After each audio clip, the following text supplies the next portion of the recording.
നമ്മുടെ dream house എങ്ങനെ സഫലമായി എന്നുള്ള കാര്യമാണ്. അതിന് കാസബല്ല നമ്മളെ എന്തോരം സപ്പോർട്ട് ചെയ്തെന്നും ഉള്ള കാര്യമാണ് നമ്മൾ നോക്കുന്നത്. ഡ്രീം ഹൗസ് ഞങ്ങൾ സ്റ്റാർട്ട് ചെയ്ത് ഞങ്ങളുടെ മൈൻഡിലൊരു ഹൗസിനെ കുറിച്ച് അല്ലെങ്കിൽ വീടിനെ കുറിച്ച് ഞങ്ങൾ ചിന്തിക്കാൻ തുടങ്ങിയിട്ട് ഒരു എബവ് 5 ഇയേഴ്സായി. പക്ഷെ നമ്മുടെ ഒരു വിചാരം നമുക്കൊരു യുണീക്കായിട്ട്, അതായത് നമ്മുടേതായിട്ടൊരു വീട് ഉണ്ടാവണമെന്നായിരുന്നു ഞങ്ങളുടെ ഒരു ആഗ്രഹം. അതെ, ഞങ്ങളുടെ വീടായിരിക്കണം എന്നൊരു ആഗ്രഹം ഉണ്ടായിരുന്നു.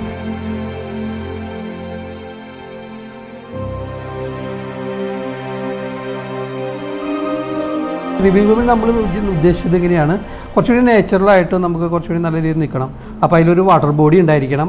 പിന്നെ വെച്ചിട്ടുണ്ടെങ്കിൽ ആ ഒരു ഹാളായിട്ടുള്ള ഒരു പാർട്ടീഷൻ, ഒരു വെറൈറ്റി ആയിട്ടൊരു പാർട്ടീഷൻ ഉണ്ടായിരിക്കണം. അത് രണ്ടാണ് നമ്മൾ ലിവിംഗ് റൂമിൽ കൂടുതൽ ഇമ്പോർട്ടൻസ് കൊടുത്തിരുന്നത്.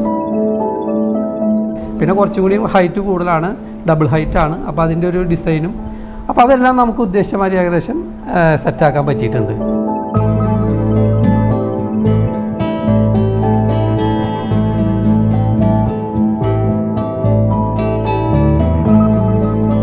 ഡൈനിങ് റൂമിലും നമുക്ക് അങ്ങനെ ഒരു വെറൈറ്റി എന്തെങ്കിലും ഡൈനിങ് ടേബിൾ ആയാലും സീലിങ്ങിൻ്റെ ഒരു ഡിസൈൻ ആയാലും കോട്ടയാട് അവിടെ ഒരു ഗ്രീനറി കൊണ്ടുവരണമെന്നൊക്കെ നമുക്ക് ആഗ്രഹം ഉണ്ടായിരുന്നു.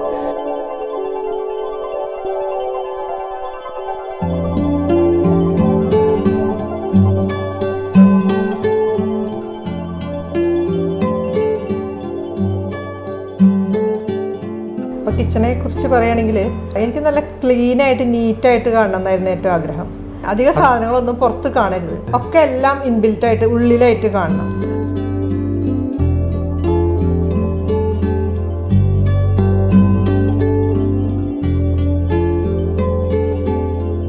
അങ്ങനെ എങ്ങനെ നമുക്ക് ഉപയോഗിക്കാം എന്നുള്ളതൊക്കെ പറഞ്ഞു കൊടുത്തപ്പോൾ അവർ തന്നെ ഐഡിയ തന്നു. അത് പുള്ളി ചെയ്തിട്ട് അതിനകത്ത് വെച്ചിട്ട് തന്നെ ചെയ്യാവുന്ന സിസ്റ്റം ഒക്കെ അവരുണ്ടാക്കി തന്നു. അത് പക്ഷേ വളരെ നല്ല ഹെൽപ്ഫുള്ളായിരുന്നു.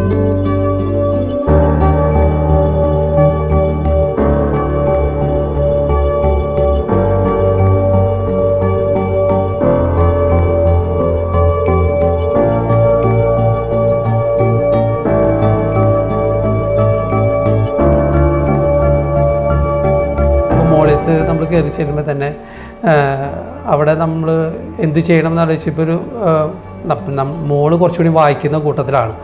അപ്പോൾ അവൾക്ക് കുറച്ചുകൂടി ബുക്കുകളൊക്കെ ഉണ്ട്. അപ്പോൾ അങ്ങനെ ബുക്ക് ഷെൽഫ് ആക്കാമെന്ന് ചോദിച്ചു. അവിടെ നമുക്ക് ആ സാധാരണയിൽ വിട്ടൊരു മാറ്റം, അതുപോലെ തന്നെ ഉള്ളിൽ തന്നെ ഇരുന്ന് വായിക്കാനുള്ളൊരു സ്ഥലം കൂടി ഉണ്ടാവണമെന്നുള്ളൊരു ചെറിയൊരു ആഗ്രഹം ഉണ്ടായിരുന്നു. അപ്പോൾ അങ്ങനെ ഇതെല്ലാം കൂടി ചേർന്ന് വരാവുന്ന രീതിയിലൊന്ന് നോക്കിയപ്പോൾ നമുക്ക് അങ്ങനത്തെ ഒരു മോഡലാണ് നമുക്ക് സെലക്ട് ചെയ്ത് കിട്ടിയത്. അത് രസമാണ്. എല്ലാവരും മിക്കവരും നല്ല അഭിപ്രായം പറഞ്ഞൊരു വെറൈറ്റി അഭിപ്രായമാണ് പറഞ്ഞത്. അതുപോലെ തന്നെ നമ്മൾ അത് അങ്ങനത്തെ രീതിയിൽ സെറ്റാക്കി എടുത്ത്.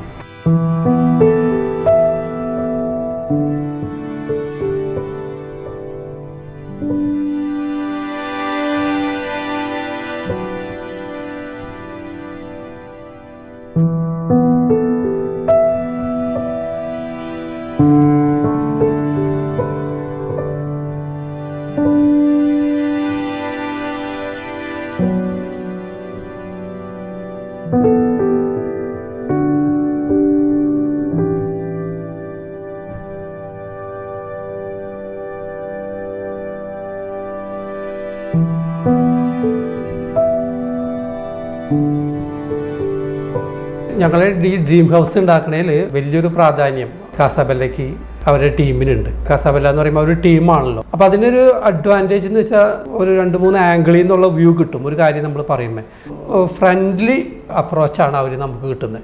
വളരെ സപ്പോർട്ടീവാണ്. നമ്മൾ വളരെയധികം ഹൈലി അഡ്വൈസ് ചെയ്യുന്നുണ്ട് അവർക്ക് വേണ്ടിയിട്ട്. കാരണം നമ്മൾ സാറ്റിസ്ഫൈഡ് ആണ്.